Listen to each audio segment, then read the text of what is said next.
Hey there, Fourth Trimester listeners. Our program today is proudly sponsored by Family Album, your secure haven for sharing baby photos and videos. Head over to the App Store today, search Family Album, one word, download the app, and start creating a legacy of love, one photo at a time.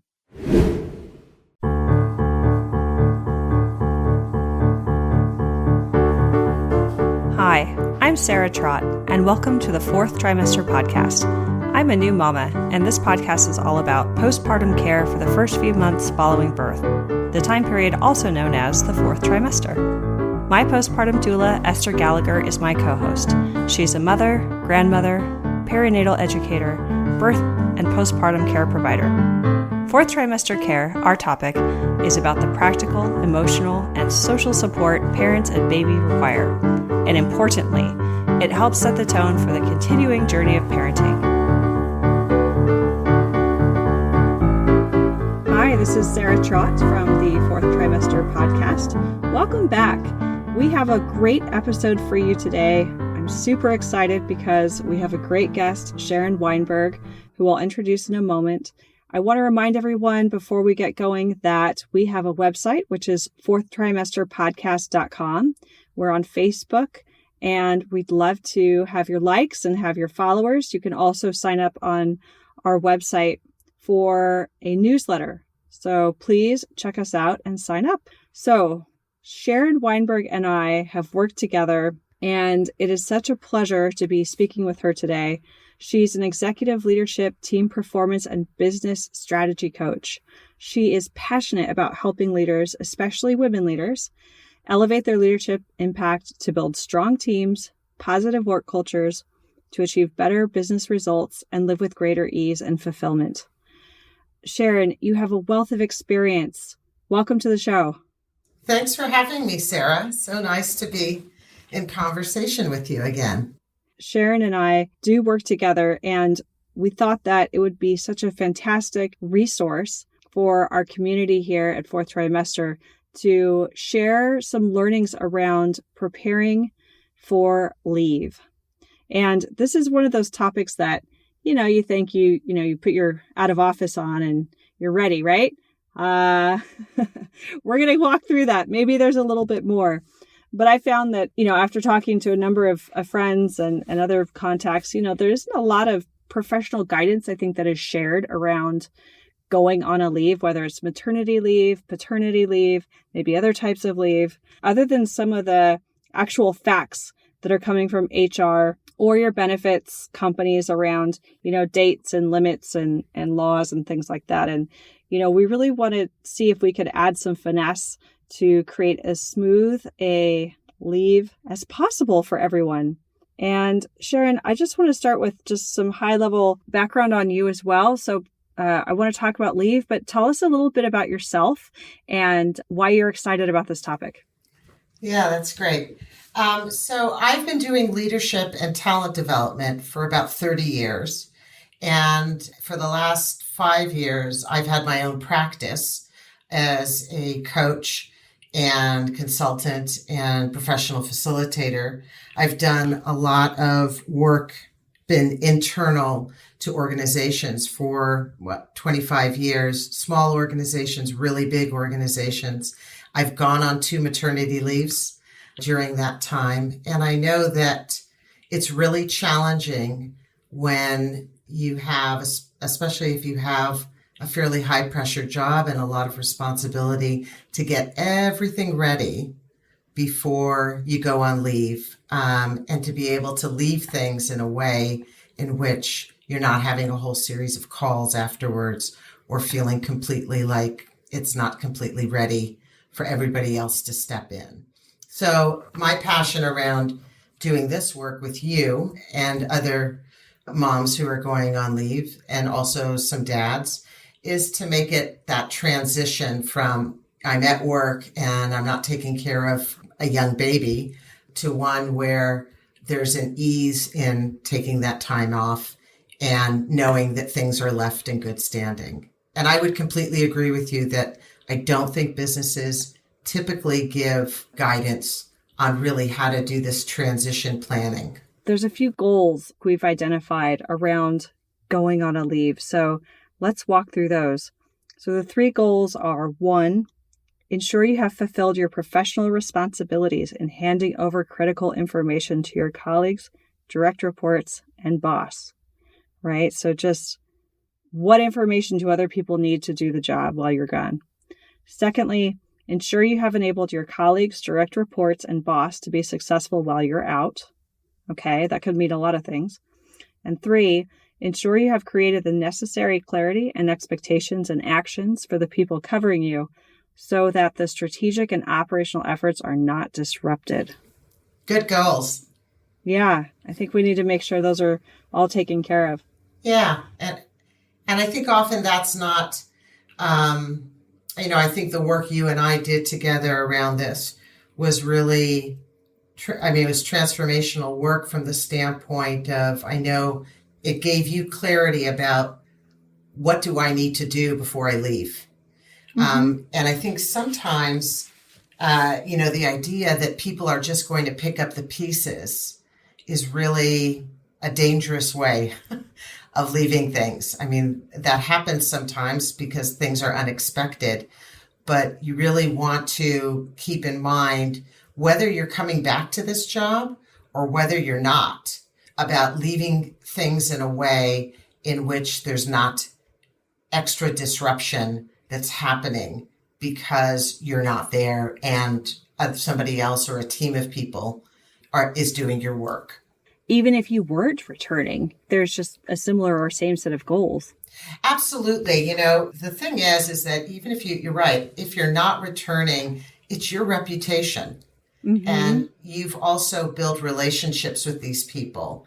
And so you don't really, really think about, you've put the hard work into building good relationships with these people. And you've also developed a reputation within the organization based on your work. If you're leaving on a maternity leave, or even this would apply also if you have something like a planned medical leave or a sabbatical, or anything where you've had some time to plan. The key here is to not create chaos. And could somebody step in? The question to ask is, can somebody easily step in and keep the ball rolling and do what needs to get done in a way in which, yes, there may be some awkwardness initially, but not something in which suddenly there's major fractures in terms of operations or in terms of guidance of a team or how a team is performing or in terms of a leadership vacancy. So let's say hypothetically, we have a listener out there who's expecting, maybe it's their first child. They know they're going to be going on leave. They have they know their due date. So they know round about when they're going to go. But maybe they're 4 months pregnant. When do you think is a good time to begin the planning process?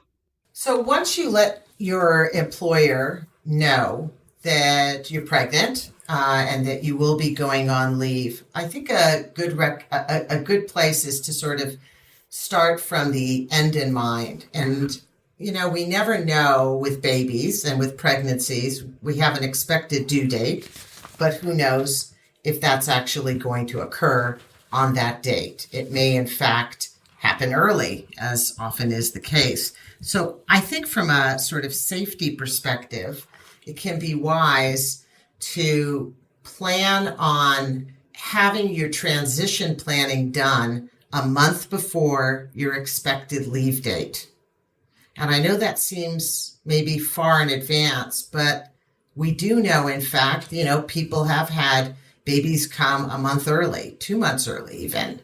And so, or maybe you get put on bed rest or something like that occurs. So the key here is not to leave it up to the last minute. So I would say back it up about, if you assume that you want the transition plan and people knowledgeable about it a month before your actual due date, then you should in fact start the transition planning 2 months before that. So we're talking about at least 3 months. And then maybe it's not even due date, it's just whenever you're going on leave. Because right. I know a lot of people will also take a month off, their final month of their pregnancy off to prepare exactly. And rest. So it's kind of, so you're saying really 3 months before that leave date. Exactly. And I think the reason why is that there's never any harm in doing the planning early. What ends up happening is when there's a plan to, I'll make the transition 1 week before I'm going to leave, and then suddenly you have to move that up and you're not ready. That's an extra stress you just don't need. Yeah, right. Being in the hospital and worrying about right, or being on bed rest, or I sure hope someone on my team knows XYZ. Exactly. Yeah. Okay, so we've identified, I think, 4 major steps in this process. So let's go ahead and walk through these. So the first step we have is identifying major projects and work streams. Let's talk about that. Yeah, so, imagine that you have familiarity with what's on your plate. And, if you're in a leadership position, there's major functions that you're overseeing, or major initiatives or projects that you're overseeing. So in fact, you can identify those into distinct chunks. Even your responsibilities, if you're overseeing a department, right? And there are sort of the, what I call the kitchen drawer of responsibilities, some of the miscellaneous stuff that is associated with running a function or a department, that too can be put into the concept of a project. All of those things have to be covered. And so if you can break it into distinct chunks, it makes it much easier to delineate who actually is going to be responsible for it while you're on leave, and what exactly they need to know and do. And so, for example, we could identify a handful of pieces of information for each area. So if it's project-based work, for example, it could be the project title, the goals of the project, what are the timelines and dates for that project? So, is there a project plan for it already? And making sure you have the information organized somewhere, like a shared spreadsheet that has the links to the project plans or any relevant internal wiki pages, things that other teams might need. Yeah, who else is involved in the project? What are their roles, right? Mm-hmm. And what are their responsibilities? If you have, for example, a project where there may be many players, it might be worthwhile to even put together, if you haven't already, something like what's called a stakeholder matrix, which actually identifies who's involved, what their responsibilities are, what their contributions are, what their influence is. And this is a way of helping somebody really get up to speed.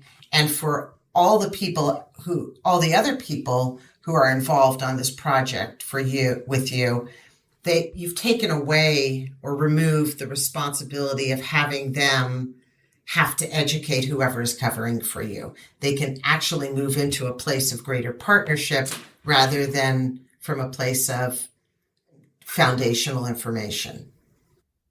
Brilliant. Hey, fellow parents, can we take a moment to reflect on the joyous chaos that is parenthood? Those days when our hearts swell with love at the sight of our little ones and we're bursting at the seams to share every adorable moment with the world. But let's be real. Some things are better kept in the family, and your loved ones who matter the most aren't always close by. And they might not be that tech savvy either. So how can you easily share your baby's beautiful growth with loved ones while keeping your precious memories secure? I remember the frustration of trying to use some of the big tech photo solutions, only to find they fell short of what I needed. That's when I stumbled upon something truly remarkable, the Family Album app. The Family Album app was created to give parents a secure and easy way to share photos and videos with loved ones. It's an orderly and totally secure haven for your family's personal memories. I love that there's no third-party ads, no unwanted eyes, unlimited storage, and that it's totally free. So to all the parents who are out there still trying to use other messaging apps for your kids' photos, it's time to level up your family photo game with a free photo sharing app. Head over to the App Store today, search Family Album, one word, download the app, and start creating a legacy of love one photo at a time. All right, so we have a list of 10 chunks of responsibility, 10 projects. Now, what's next? So identify the owners for each of the projects. Right? It may not be one person. So it could be that you're spreading it around. Let's say if you have a team, this can be actually a wonderful opportunity if you're in a leadership role this can be a wonderful opportunity for people who are at the individual contributor or staff level, or team lead level, to actually stretch into some new responsibilities. So it gives them sort of a defined window for, in fact, building some core skills and taking on some extra responsibility, which in fact can prepare them for, in the future, whatever promotion or other opportunities they may get. So define who's owning it. I'm a real believer in plan A, plan B. And so for every person you define, also define in terms of overseeing that given project, also identify who's their backup. And the reason why is life happens. You don't know what's going to happen for the person who you have assigned something to. They may leave the organization. They may have something in their personal life come up that requires them to take a larger chunk of time off. So having a plan B, a designated person as a backup identified, allows things to go forward. And I think a great way to think about it is that if you've ever gone to the theater or the opera or the ballet or any dance performance, there's a reason they have understudies and backups, because singers get sick and dancers get injured and things happen. And so if you don't have a backup, then they'd have to close the show. So if you can look at it from the perspective of having, in a way, an understudy for whoever you've designated, and they too are included in whatever planning for this transition, then in fact, you're well covered. So I've got my list of projects. I've got my stand-in. I've got their backups.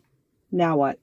So one of the things that happens, and we often hear about it after the fact, is the concept of somebody saying, I didn't know I was supposed to do that.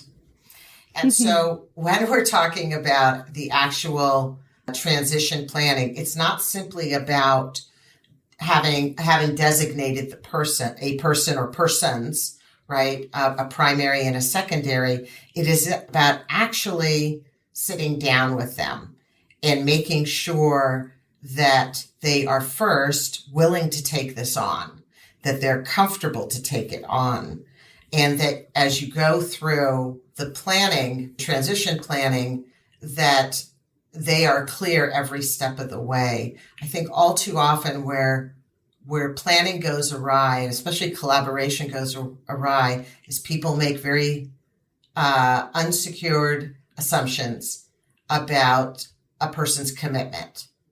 And so they're throwing the ball into their court and they're just expecting them to run with it, but the other person hasn't yet committed. Well, unless you're clear about that, assume that in fact they haven't committed. So it's really about asking that question. Do they have the time? Are they willing to make this commitment? Talking about what in fact is going to be involved, and even getting them to sign off. And I know that seems a bit formal, but what it does is it ups the ante for them about truly honoring the commitment that they're making to you and to the organization. That way you don't end up with someone saying, well, sure, you put my name there, but I never said yes. Right. Exactly. And then everybody looks bad. Okay. So then everyone in our hypothetical has signed off. Everyone understands. Is that it? Are we done? Yeah, no, not quite. So then what you want to do is you really want to communicate the plan broadly.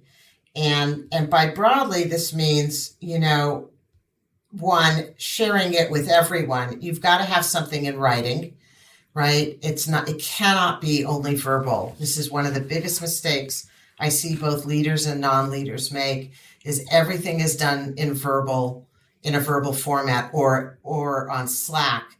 These are not the kinds of things to be done in that way. You need to have them in a Google Doc or in an email, with a document attached or very clearly laid out. But but you really want to make sure that everybody that's involved is aware, who's going to be involved is aware of exactly what's going to transpire. And so once you have that done, where that your department knows exactly, let's say, who's covering what and who's the plan, who's the backup, and what the steps are, one of your last steps is, in fact, to meet with your boss and to make sure that they are completely clued in on the plan and that there is space for them even to make some adjustments. So, you don't know perhaps what your boss has, in fact, envisioned for one of the people you've assigned, or who has opted to support you while you're on leave. It's really about making sure you get their buy-in as well. And the reason why is that way the person who is responsible for covering for you isn't put in a difficult position when you're gone of, do I follow through on what the boss is telling me, or do I follow through on this assignment that I've committed to? I can't do both, right? So this is a way for you to clear the path with your boss for the work going forward. And that way everybody's on the same page.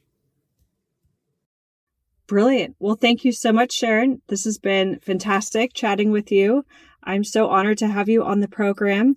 And I think there's something that you wanted to mention for listeners of Fourth Trimester Podcast.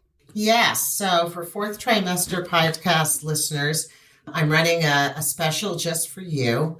And that is, if you'd like to try out coaching, if you'd like to, in fact, have some support in putting together your leave and your reentry plan, or if you want to work on how to create greater life work integration when you've come back from maternity leave, I'm offering a special of 4 60-minute coaching sessions for the price of 3. Sarah will have an email in the show notes, and you can just send me an email and just put the words "fourth," and we'll set up a time to chat beforehand and see if there's a fit and how I can serve you.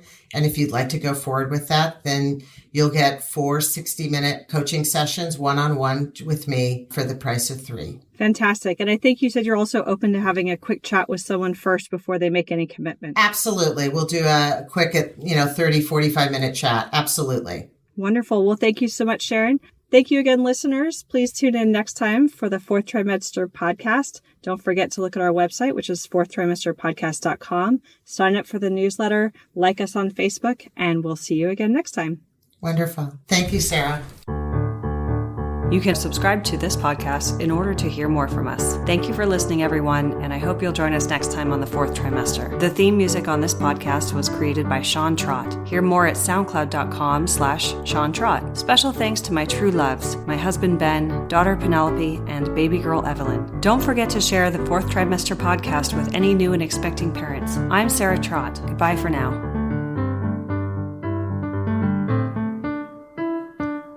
Hello again, bicycle man. I know you're doing all that you can. I wrote the song, simple and true. I wrote the song, I'll sing a song for you.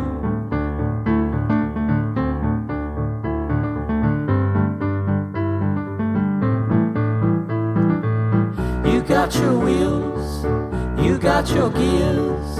You ride around town without any fear. You got your pedals, you got your brakes. You always wear your helmet for safety's sake.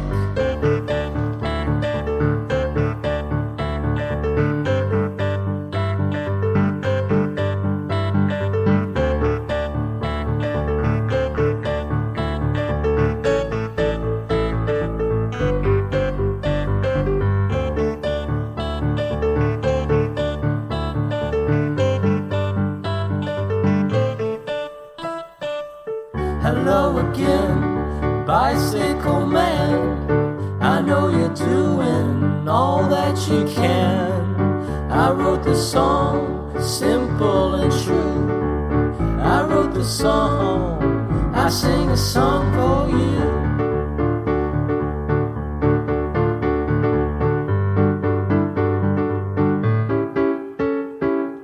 Hello again, bicycle man.